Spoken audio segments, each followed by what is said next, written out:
Guðrún Ósk, þjálfari Skallagríms. Þín heilsa, hún svona eitthvað að koma tilbaka eða ekki? Lentið þú ekki í þessari flensu? Jú, ég búin að liggja í viku og ekki orðin nógu góð. En það engin tími til að vera veikur núna.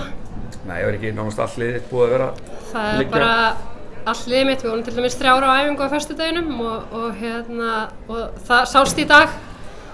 Við erum búin að vera veikar og slappar og byrjum leikinn ekki nógu vel af því við höfum ekki náð að æfa nógu vel.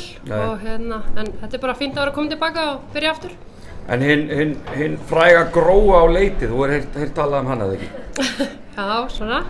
Einhver vildi meina það að einhver af þínum erlendu leikmönnum hefðu farið erlendis.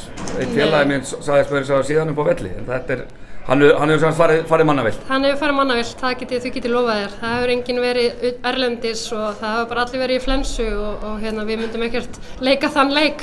Nei.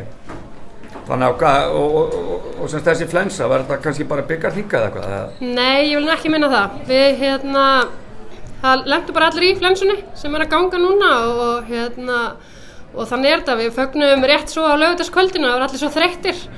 En svo lentu við bara fyrir valsleikinn, þá voru 3 veikar og svo veiktust fleiri. Og við eyðum miklum tíma saman. Erum alla daga saman og þetta smitast bara fljótt, drekkum úr sömu brúsunum og það bara, já, það segir sig bara sjálft að þá verða allir veikir.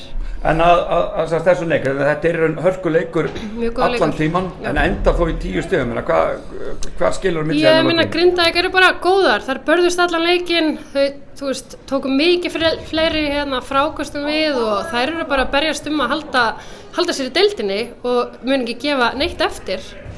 Þannig að það mættu bara mjög tilbúnar og eins og ég segi, við vorum kannski smá svona ennþá slappar og veikar í okkur og lítið búnar að æfa og þá getur allt gerst sko.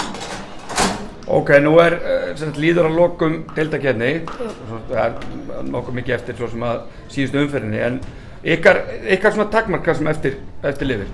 Herðu, við ætlum bara að komast í úrslitakeppnina og það okkar markmið og svo sjáum við bara hvað gerist.